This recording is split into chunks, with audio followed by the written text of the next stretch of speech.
Okay, I think we'll get started. Welcome. My name is Adela Mizrachi. I am the communications specialist at the Institute for Public Health and Medicine here at Weinberg at Northwestern. I wanted to just do a little intro. This is our last seminar of the academic year. We'll start back up in September. We may have a few ad hoc seminars over the course of the summer, and so you can keep up with that by subscribing to the iFound Bulletin. I will include a link to that in the show note or in the chat here. And I want to welcome Peter Orris and Jack Weinberg. Today, we're doing this a little differently than our normal seminar series. Peter is going to have a little chat with Jack Weinberg about his career in public health. Peter is faculty in public health at UIC, and he's adjunct faculty here at Northwestern, and he teaches in our MPH program. So without further ado, I will pass it along to Peter. Thank you.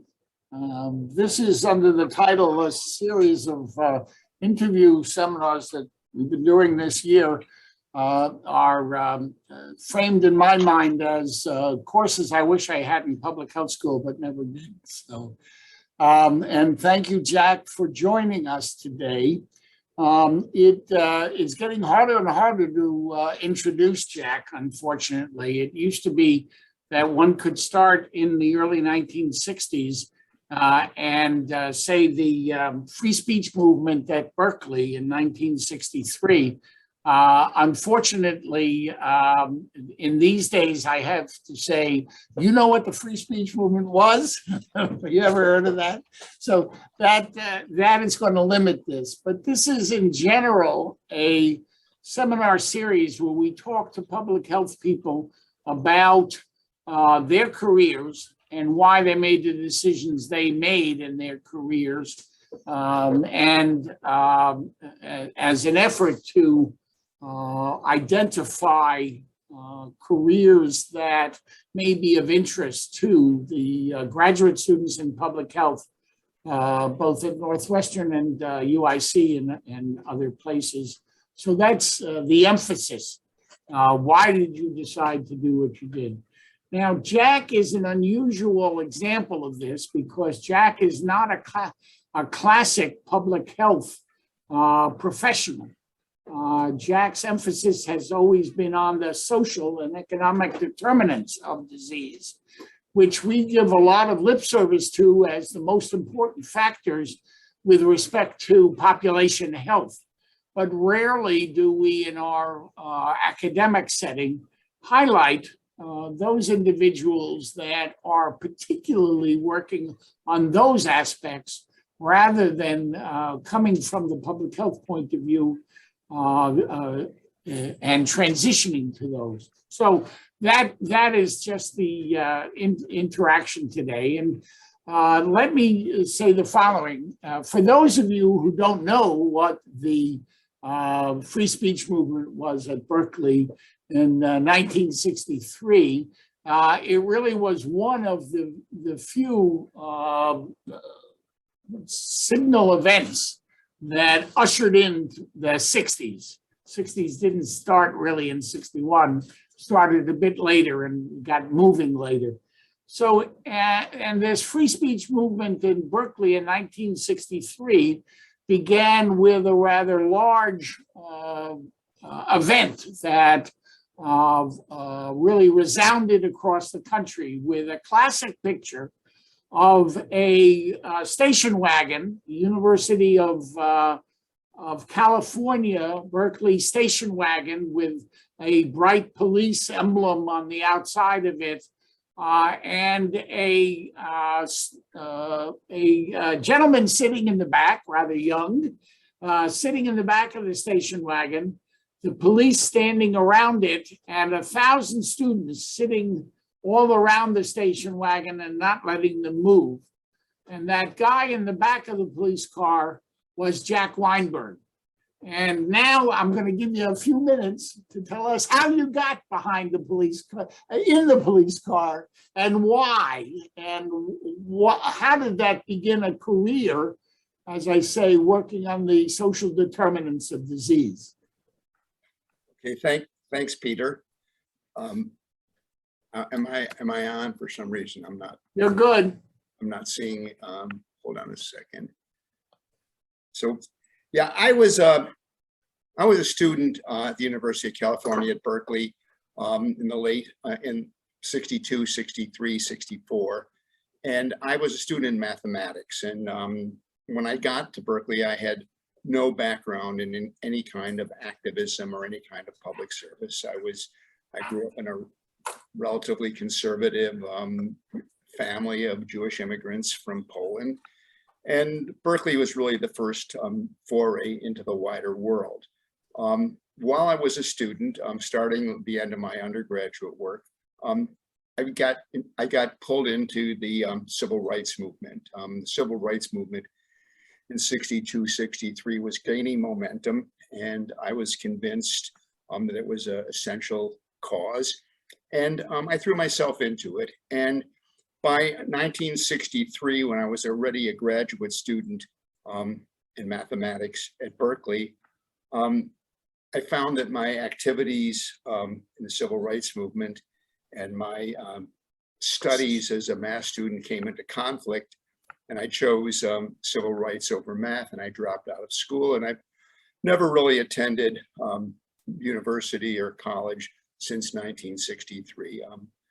I was active in the civil rights movement, and then in the fall semester of 1964, as students were returning to school, and those of you who know that history know that that was the time right after Mississippi Freedom Summer, which Peter Orris was a volunteer and was in Mississippi during that time. The movement really thought it was on a high roll and was gaining momentum. And we got to school, beginning the school semester, the university announced that the various ways that students had engaged in social and political activism on campus were no longer permitted, that we were no longer allowed to mobilize students to participate in civil rights causes. We are no longer allowed to hand out literature that would explain the importance of civil rights and other social and political issues. We are no longer allowed to raise money. And that was a blow to the civil rights organization, since my organization's I was a chairman at that time of the campus chapter of the Congress on Racial Equality. And my organization's function was to mobilize Berkeley students for participating in support of civil rights activities in the Bay Area, in San Francisco, Oakland, Richmond, Berkeley. And so our organization would basically have been put out of business if these rules held. Other organizations on the campus responded similarly, and we began systematically violating the rules that the university established. And this was 1964, beginning of fall semester of 1964. And after several days of systematically breaking the rules, setting up tables where we weren't supposed to set up tables, handing out literature where we weren't supposed to hand out literature, making speeches where we weren't allowed to make speeches, the university approached me.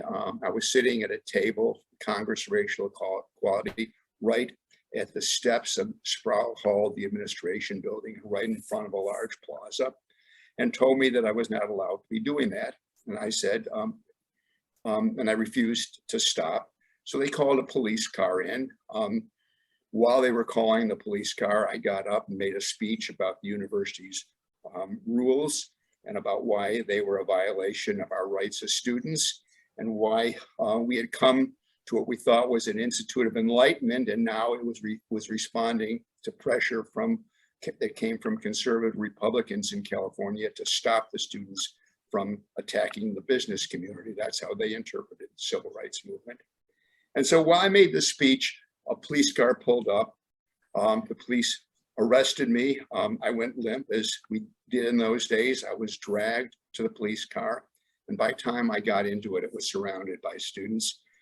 And the standoff lasted for 32 hours. I sat in the police car for 32 hours. There were at its height as many as 5,000 or 6,000 people, students and others, that surrounded the police car. And that went on for a day and a half. And toward The evening of the second day, with a large mobilization of police units from all over the Bay Area, a final negotiation occurred between the students and the administration. An agreement was reached that I would be released. No charges would be made against me. The students would disperse, and a series of meetings would be held to discuss the rules and to negotiate a settlement that would allow students to once again engage in free speech and free activity on the Berkeley campus. And that was the beginning of what came to be called the free speech movement. It went on for several months. It culminated in December of that year with the first really large student sit down in the United States, where 800 students were arrested sitting down in the administration building. As the students were being carried off to jail, picket lines went up around the campus, and a strike was called, and pretty much the entire University of California at Berkeley shut down. A campus of 25,000 people. Virtually all the undergraduate classes stopped. Most of the graduate departments stopped teaching. And after a few days of this, there was one last attempt for a settlement. And finally, the faculty stepped in at an academic senate meeting. The University of California faculty said the students are right. The university should not be blocking their free speech.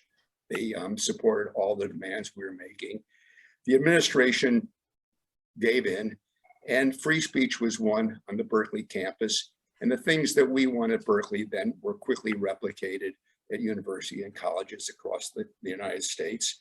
And so starting in the early 60s, the right of students to engage in social and political activism, social and advocacy of various kinds was won at Berkeley and replicated elsewhere. I mean, today we hear a lot about free speech from the conservatives, but in those days, we were coming out of the McCarthy era, and people who wanted to engage in civil rights activism, that's what I was involved in, or any other kind of social engagement, were severely repressed. And a big bite was taken out of that. It didn't end all repression. But after the free speech movement, there weren't very many institutions that wanted to see a replay. It was a mass mobilization, and it won. And that was not my introduction to activism was the civil rights movement, but that was my introduction to a really major event and a major victory. I certainly wasn't thinking myself then, or in most of the other parts of my career, as engaged in the determinants of public health. But Peter wants to draw that out, and I'm really happy to work with him on it. So we had neglected to mention, please use the QA function at the bottom of your screen if you want to put in questions, and I will try to transmit them and organize them for Jack as we move on. What you'll discover if you're new to these sessions is that they start slow, and then we always run out of time at the end. It always turns out that there's a lot more questions. So I'm going to ask you the last question about this era, and I forget if it was Tom Brokaw or Ted Koppel that asked you this question classically on NBC. But there was the phrase at this period of time, "We don't trust anybody over 30." And I understand that you disclaim authorship, though the history has given that to you. Well, I don't actually disclaim authorship. I just try to put it in the context of the time. I don't know how interesting it is to our general topic, but right after the police car incident, was being interviewed by a reporter from the San Francisco Examiner. The press was universally hostile to us. We were labeled as communists and radicals and unwashed, all kinds. We were vilified in the press, and I was pretty aware of that when I was talking to this reporter. And he was asking me very probing questions to the effect of what was really behind all this. I interpret him saying, "Who's pulling your strings?" And I had this picture of a vision of these old men in beards with were puppeteers, and we were sort of being manipulated by them. I got angry and I said, you know, we have a saying in the movement, we don't trust anybody over 30, because I thought of the communists as old people, old fogies. And so I said, we don't trust anybody over 30. And he reported in that in his article, that quote. And then another journalist referenced that. And it went from article to article. And this whole notion of don't trust anybody over 30 became an interpretation of what was really going on. And sort of the whole notion of generational rebellion became prominent. It didn't, the slogan, we don't trust anybody over 30 or don't trust somebody over 30 languished. And then in the later 60s, it was picked up by folks who were actually trying to organize young people like Jerry Rubin and others. And it then took on another life of its own. But that's my connection. I was the first person quoted saying it. I said it in a particular context, and I'm not trying to hide it. It sounds like this was a kind of pretty ethereal movement for civil liberties on campuses, middle-class kids wanting to express themselves. You would think that after that experience and moving ahead, you could have comfortably moved back into mathematics, assistant professorship, etc., or at the very least moved into a sociologic, academic discipline. What happened to you? Why did you not move that way, and where did you move to? Well, by that time, there was a big movement had arose. I considered going back to school. I considered taking a job, but very soon after the culmination of the free speech movement and our victory, and we made efforts to revitalize the civil rights activism. But by '65, after the passage of the Civil Rights Act, at least in the Bay Area, the civil rights issues were less pressing. There was much less call for us to mobilize students in support of civil rights demonstrations. There was still the whole voting rights issue, but that was mainly being fought in the South and in Washington. But the Vietnam War was heating up, and in April of '65, the first time that students really used the rights they won in the free speech movement, students organized what was called Vietnam Day, which was a massive, you could call it a teach-in, but it was an advocacy event to make the case against the war in Vietnam. And upwards of 25,000 people participated. It went night and day for 2 days with a whole array of speakers. And coming out of that event, an organization called the Vietnam Day Committee was formed. And the first mass marches against the war in Vietnam were being organized on the Berkeley campus. I got drawn from the civil rights activity and the free speech movement into the anti-war movement. And I made my career in those years as an organizer, as an activist. I was homeless most of that time.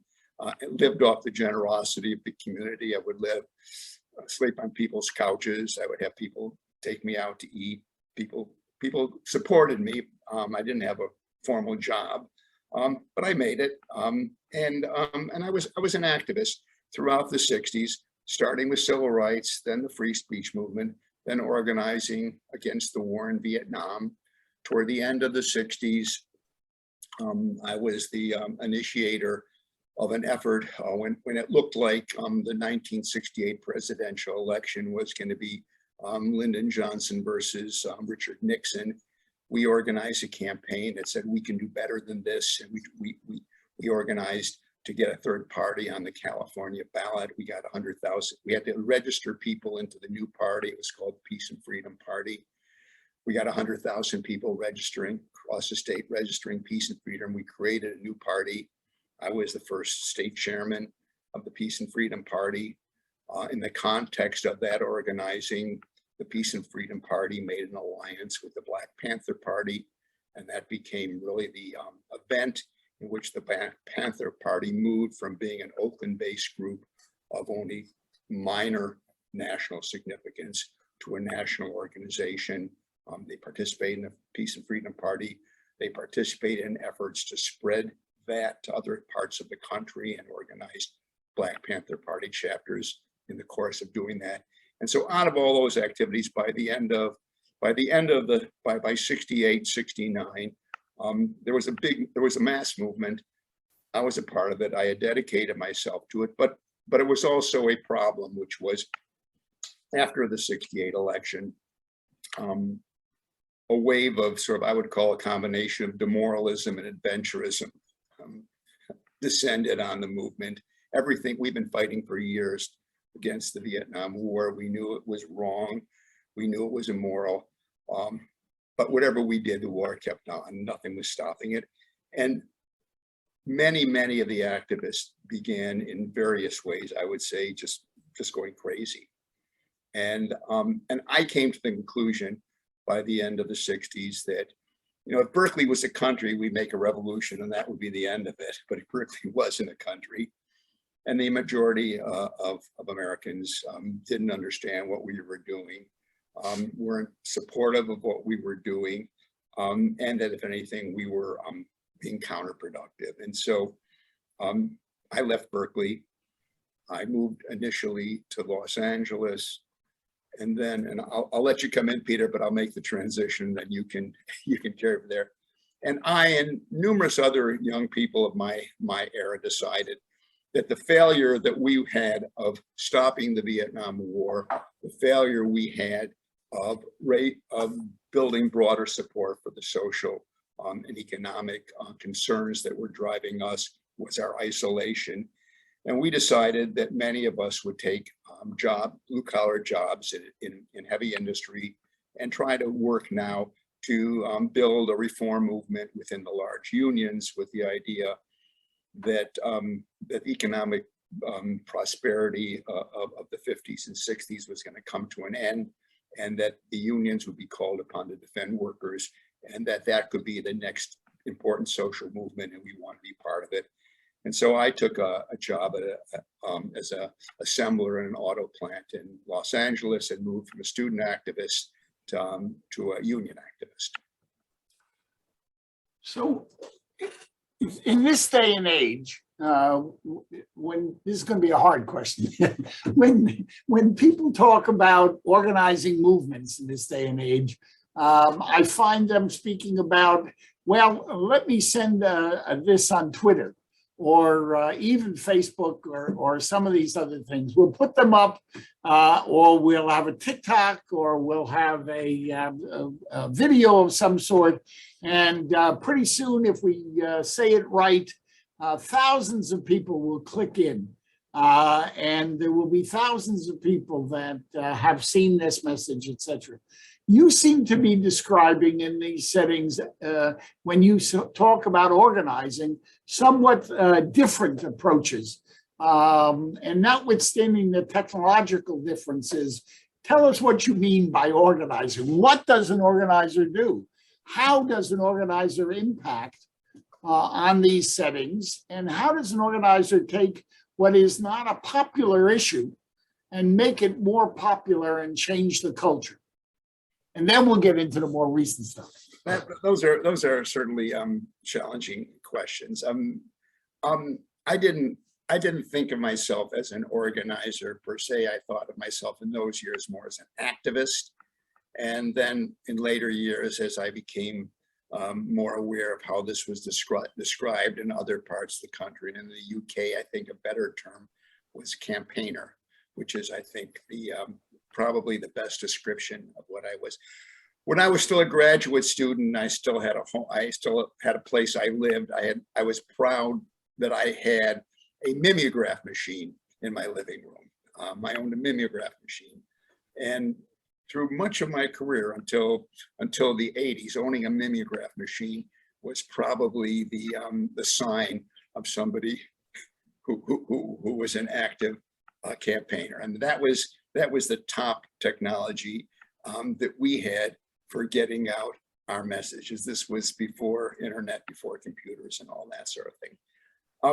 You know, I was at a large university, the University of California at Berkeley, and that's a fairly compact constituency.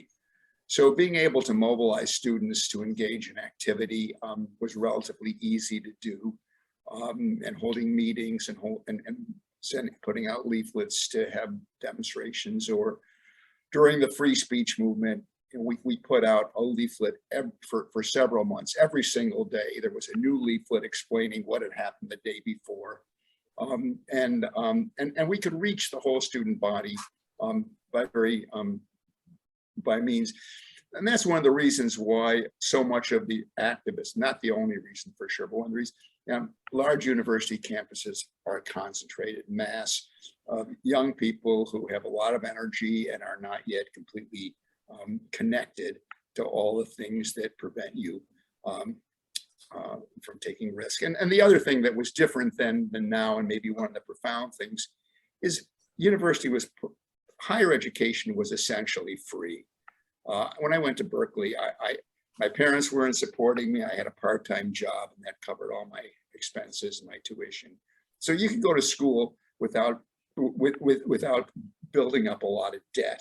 And so, I and many of my friends were much less preoccupied with what career we were preparing ourselves. We wanted to get an education. We wanted to learn things, but we were part of a community. So that my organizing in Berkeley doesn't tell you a lot about how you change broader elements of society. When it came to the idea that we needed to move beyond students and beyond campus, the idea of working through trade unions was a natural decision. I and many of my friends, a group of us, decided that we should take jobs in blue-collar jobs in industries that had strong unions. The United Auto Workers for auto workers, the Teamsters for truck drivers, the steelworkers, the United Steelworkers Union for steelworkers. And so I and my friends took jobs as industrial workers and communication workers took industrial jobs at places that were organized by strong unions. And we had the idea that we would become active in our unions, and through our activity in the unions, we would raise challenges to the current leadership of the unions that was no longer meeting the needs of the time. So I started out as an auto worker in Los Angeles. A large contingent of my friends moved to Detroit. And so I left Los Angeles and I moved to Detroit, and I was an auto worker for several years in Detroit and was active in the United Auto Workers movement. I got fired in a wildcat strike, possibly impetuously. It's debatable whether I should have got myself fired or not, but I got fired in a wildcat strike in Detroit. And I spent several more years there organizing, we had organizing other activists who were active in different auto plants. We had a network of activists in many of the auto plants in Detroit, and we worked together. And I was sort of the organizer of that group of people. I did that in Detroit from 1971 to 77, and then and at the end of the day, it became clear that the unions were being defeated, and our efforts, and we thought we made one big error in our thinking. We'll get to public health soon. We made one big error in our thinking. We had the idea is when they started cracking down on the unions, when jobs started getting lost, when layoffs were happening, when wage cuts began, that workers would get angry and fight back. What we found, unfortunately, was when the crackdown on the blue-collar working class happened, instead of it provoking militancy, it provoked fear. And so instead of people becoming more militant, they became more fearful. And so what we thought would be a radicalizing set of events turned out to be the opposite. And so by the late 70s, it had become clear to me that the strategies we were following were not working, that it was a longer term haul, I no longer was working in auto. So my partner and I moved to Gary, Indiana, and took jobs in the steel industry. We worked for U.S. Steel and Gary Works, and was based on a longer perspective. At the time, I thought that I would spend the rest of my life as a steelworker in Gary, active in the United Steelworkers Union, active in my community, and do my and work at the community-based level to do what I can for the same issues. At that time, it was not yet public health per se, but the questions of economic, civil rights, Black liberation, economic issues, all those things. Those were issues that we felt we could work on at the community level. And so I moved to Gary in '77, became a steelworker. And it was soon after that my career had some unexpected changes. So actually, that's fascinating, but only probably to a very small group. But so many people did exactly what you did at that era, 10 years before, 20 years before that. And most of them, when confronted in those basic industries by economic retrenchment and finding the same kind of reaction in different ways, by their fellow workers, etc. Most of them went back to academia. Why not you? Why did you decide you were going to be a steelworker for the rest of your life? I had been a mathematician.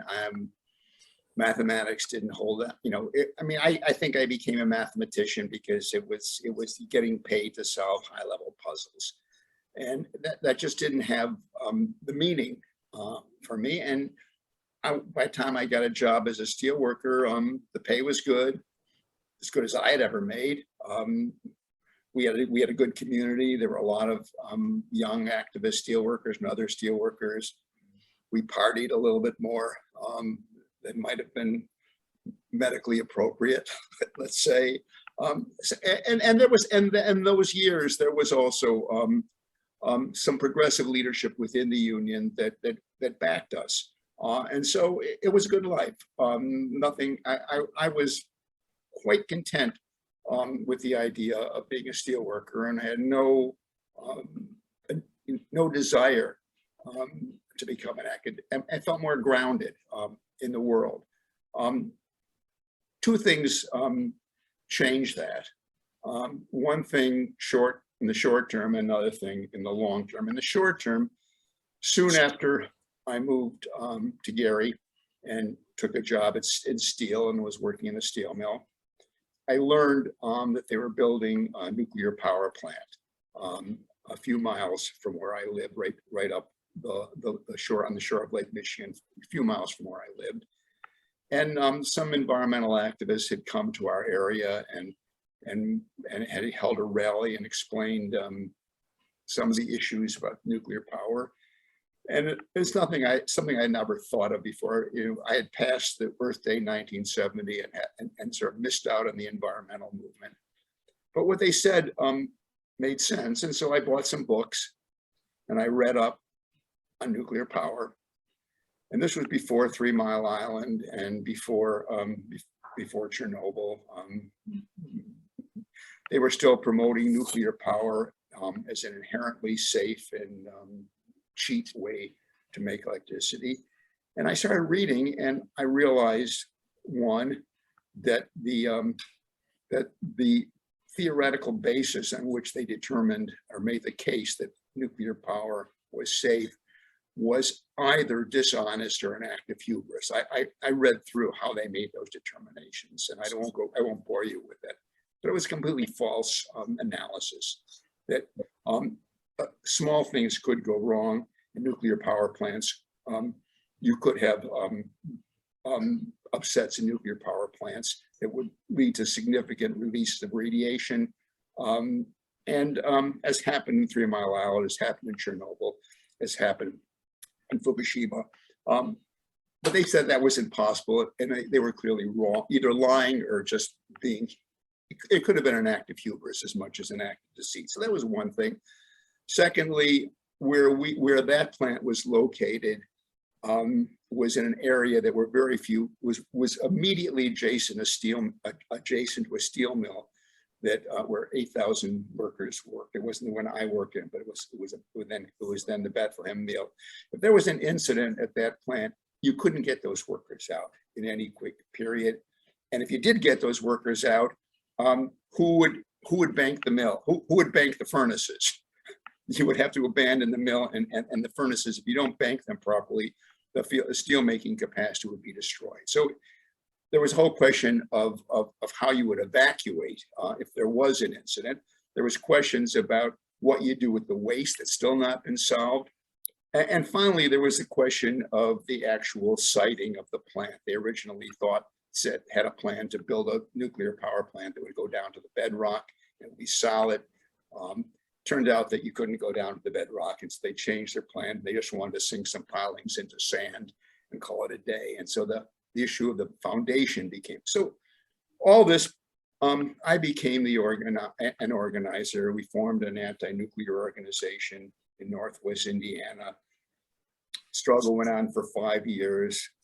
We won over the trade union, the AFL-CIO in our region supported the anti-nuclear, all but the building trades. The rest of the trade union movement supported it. There were community support, there were environmental support. The city of Gary, which was then led by a progressive African-American mayor, supported. We built broad support for opposing the nuclear power plant. And after a 5-year campaign, 3 county-wide, the utility decided it was a bad idea to pull the plug. So I became involved in the first of many campaigns or issues that had a significant public health component. I was opposed to the nuclear power plant because I perceive it to be a serious threat to the health of our community and to and nuclear power in general to be a global public health threat. Also, another reason against nuclear power was, if a country has if nuclear power becomes a normal way of getting electricity, then every country will want them. And in so many places, nuclear power plants are the gateway drugs to nuclear weapons. If you have the capacity to build nuclear power plants, then you have the makings of a nuclear weapon. So for all kinds of reasons, it was a bad idea.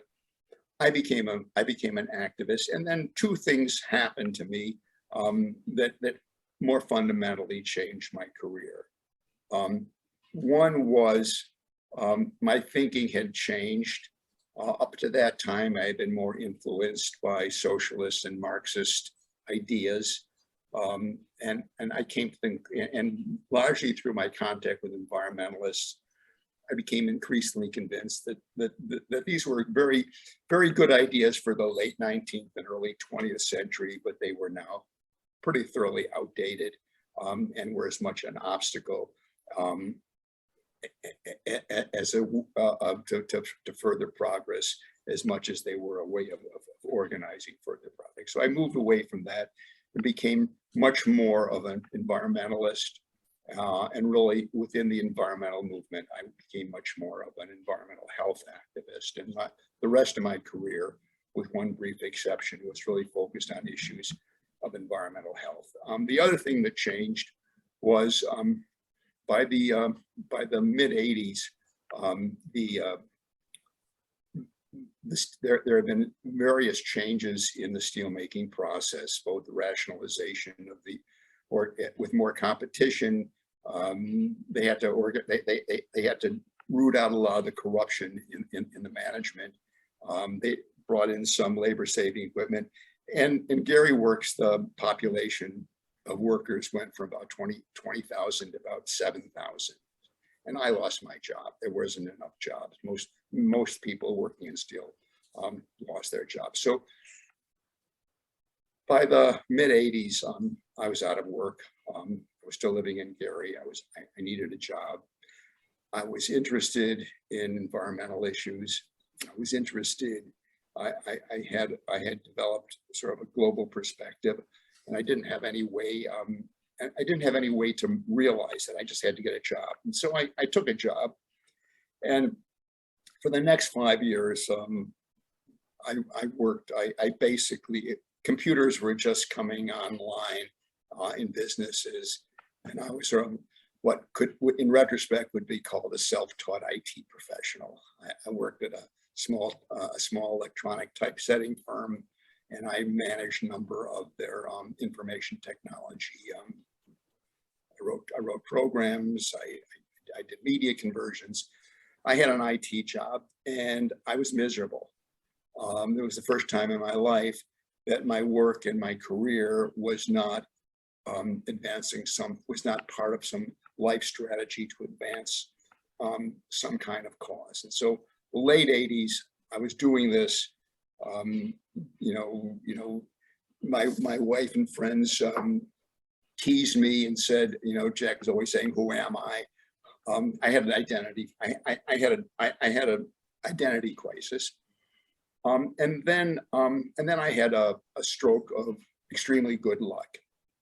In 1989, an ad appeared in a few sort of left-wing newspapers and other community newspapers that Greenpeace was hiring somebody to coordinate their Great Lakes program.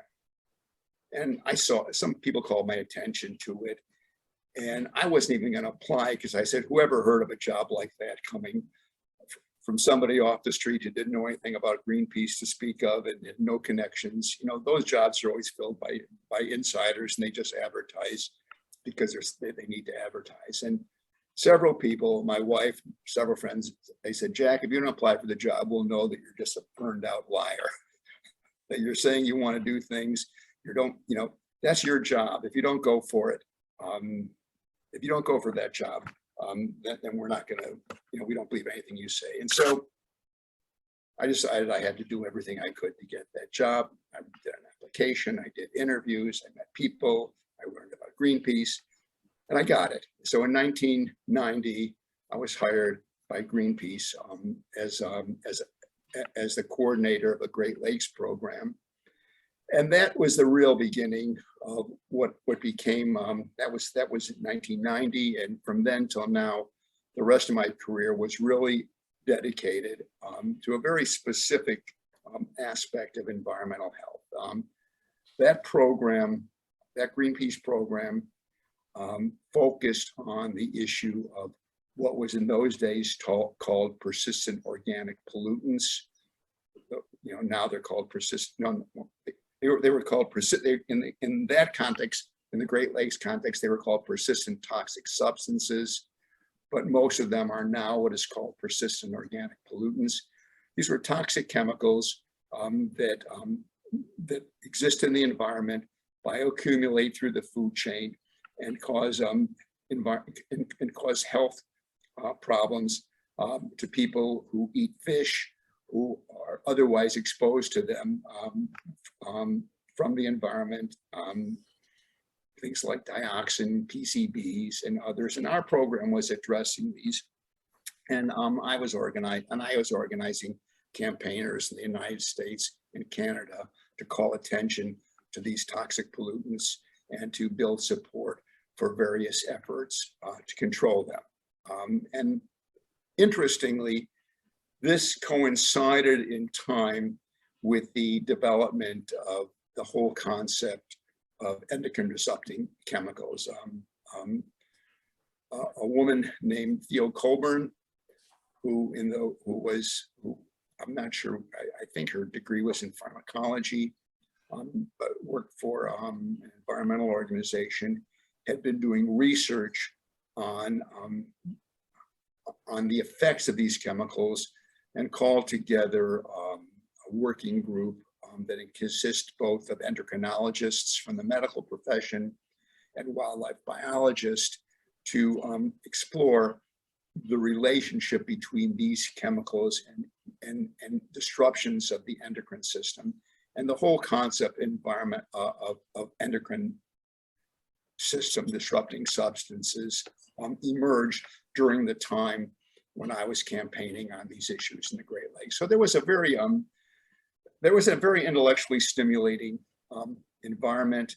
I recall the first time the Greenpeace folks that I was working with came out with a report about about the contributions of toxic pollutants to breast cancer.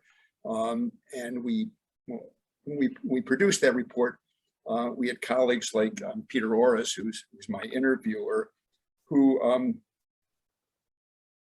organized a statement from various health professionals and medical people saying, like an introduction, they started saying the issues these people are raising are very important and should be taken seriously. And so we got some attention to these reports about how toxic pollutants were causing different kinds of health problems. Journalists, when we tried to get publication of these reports, they said, Greenpeace, I thought you were an environmental organization. Why are you talking about public health? And we made the case that these are pollutants in the environment that are affecting public health. And while I was at Greenpeace, there was also a struggle between Greenpeace campaigners based in the US and based in developing countries versus the Greenpeace campaigners based in Europe. The Greenpeace campaigners based in Europe were not comfortable raising human health issues. They wanted to talk about the effect of these pollutants on polar bears, on wildlife, that they focused on the effect on large megafauna. And we said, no, the real effect that we're mainly concerned about and that we want to mobilize people around is the effect of these on humans. And at that time, Greenpeace was also moving out, developing branches in Asia and Latin America. And again, they said, people here aren't interested in polar bears, they're interested in their children's health.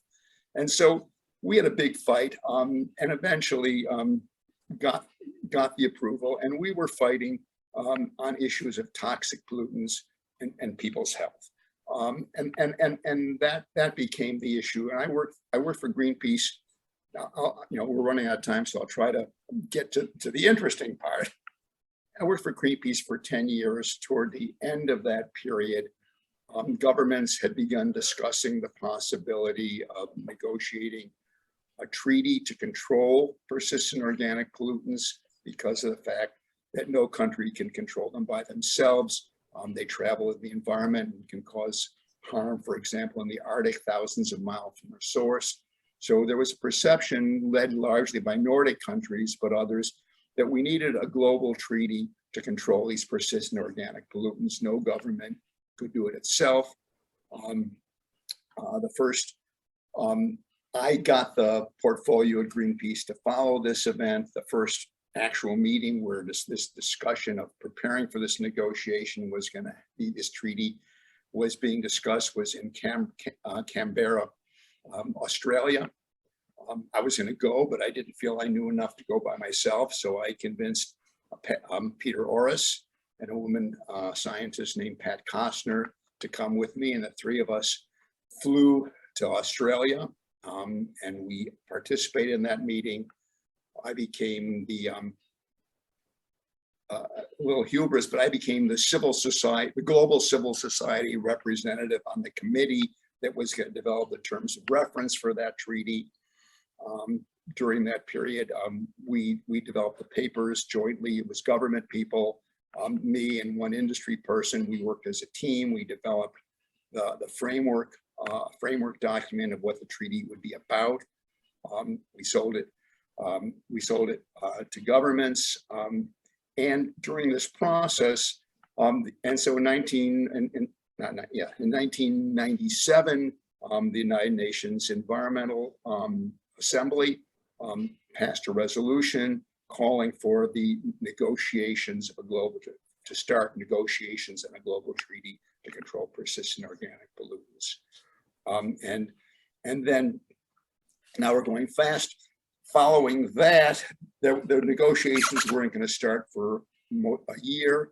And so a team of people who had been on that committee met with government representatives in different parts of the world to explain what the issues of the treaty were. I was at that time briefly an adjunct professor of public health at the University of Illinois that Peter recruited me to.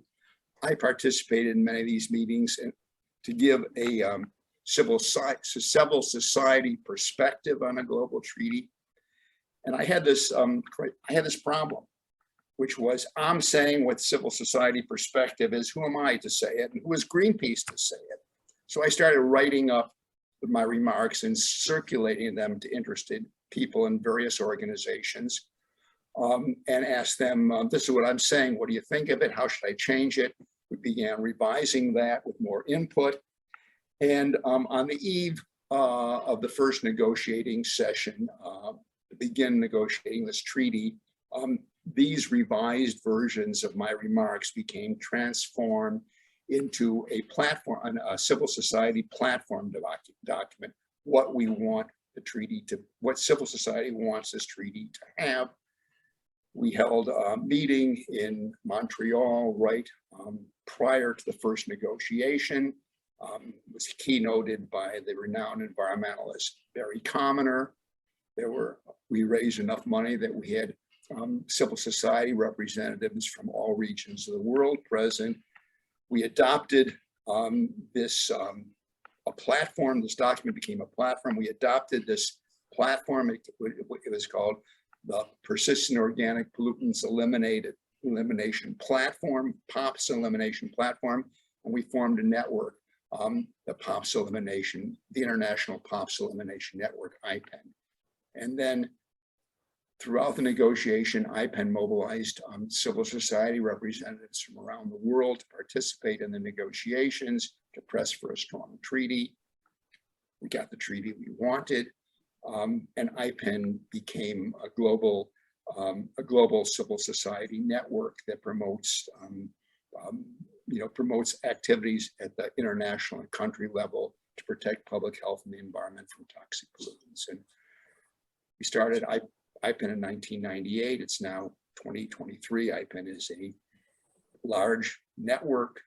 It has organizational representatives in over 100 countries. It's active on numerous issues involved in both public policy at the international level and the UN framework, where other treaties have also been adopted dealing with other aspects of public health and the environment that IPEN participated, and also becomes a nucleus for activities at the country level, both to implement those treaties properly, but also to identify issues of concern, public health, environmental health issues of concern at the country level, and then bringing them to international forums. So I've spent most of my career, not as a student activist, not as a civil rights activist, not as a left-wing activist, but as an environmental health organizer on issues of toxic pollutants and environmental health. All right. We have, I have a series of questions, of course, but we have one that's in the chat as opposed to the questions and answers that wants to know about the precautionary principle and your articulation of it in '93 in a paper. Do you see this as having a role today, particularly with respect to socioeconomic determinants of health? Yeah, I mean, I don't remember that paper, but I've written a lot of papers of that kind. The precautionary principle has always been a double-edged sword. In the European Union and in many other countries, and the precautionary principle basically says that action is warranted to protect public health, even in the absence of absolute scientific certainty.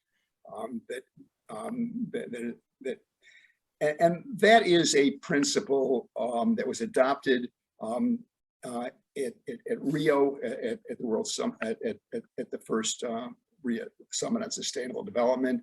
It's one of the an internationally recognized principles and environmental principles, and is enshrined in much of European Union law.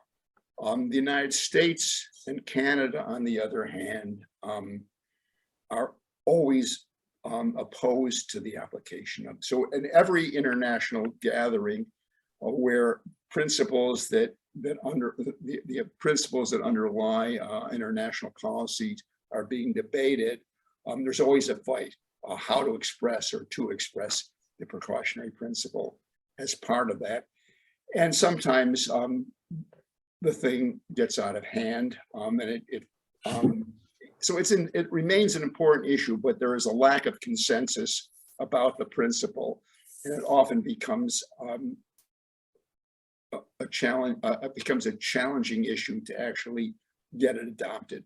The other thing that sometimes happens is from the environmental groups, it sometimes becomes an excuse not to develop evidence. We don't need evidence to prove something's harmful. We can just call it harmful on the basis of the precautionary principle. So precautionary principle is an important idea. Its main thrust is largely accepted. You don't need definitive proof of harm to take action, but you need some strong case of harm to get the political will to take action on any, if that action has any significant social or economic impact. So it's important, but it was believed to be a panacea, and it's not. You have to make the case every time. So let me just take you to that, because we're winding up as usual without not getting to half of my questions, of course. You have described basically a change around the area of POPs and other toxics, a change in global thinking around these issues. You have described movement of civil society, quote, in general, the political forces. Now that includes the economic forces, that includes corporate forces, it includes the chemical industry itself. And my question is, how have you moved in that space, and how have you been able to shift the culture as a whole through these processes? A big question. I'll have time to take up part of it. When I started doing this, traveling internationally in the late 90s to try to mobilize civil society groups to take an interest in these issues. I remember, in India, somebody said, well, we don't have a word in our language for dioxin. And in many countries, we found that that there was no capacity, there was no agency within their national government to address these issues. These issues of toxic pollutants just did not exist as part of what the government was dealing with.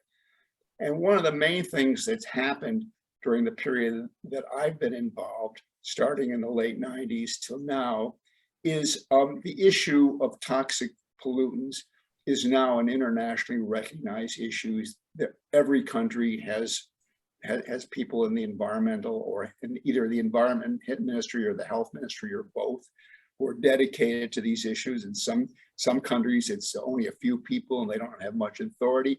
But the whole notion of environmental health and toxic chemicals is now recognized internationally in virtually every country as one of the important things that need to be dealt with. There are staff associated with that. There are international institutions that support particularly low and middle income countries in developing those programs and implementing those programs. And there are civil society organizations in every country of the world virtually working on those issues. None of that existed in the late 90s. All of that exists now. In terms of the corporations, it's a trickier question. I think, in the early, when we first started, the question arose, what should be the participation rights of non-governmental participants in these international treaty negotiations? At that time, the chemical industry was very strongly represented, and we were just beginning to pull together a civil society component. And at one of the meetings, the early meeting, it was the one in Australia that I mentioned earlier, the chairman told the environmentalists, the industry people to sit down together in a room and come back with a joint recommendation of what should be the role of non-government actors in these processes. And that was a difficult issue. I knew that the industry was much better organized than we were. On the other hand, I also knew that the industry had lots of ways of influence. So we agreed on a joint statement that would give very extensive participation rights to both the industry and civil society. And then the challenge was who would use them better. And fortunately, the industry still likes to work behind the scenes and whisper in ears, and their actual public participation rights is much less important for them. But that agreement opened up a wide spread of rights and engagement. And so now we have civil society representatives from all corners of the world who are comfortable working in the public policy fora, who are comfortable discussing public policy issues when they work at the international level. They meet their government representatives in those meetings on an equal basis. When they go home, those relationships remain. And so now we have a vast network of civil society-based activists with degrees or not degrees of all kinds, who are working on these issues, who are competent as in the field of public policy, who are advisors to their government or critics to their government, depending on what is necessary. And so a very substantial movement exists, and I really feel proud that I played some small role in bringing it about. And I thank you very much. Obviously, this just opens the way for a course on how to do this. It gets into a great deal more of the specifics, but we're out of time as usual. And thanks very much, Jack, for joining us today. This was fascinating. Thank you. Bye-bye. Thanks to everybody for being with us, and we'll see you in September.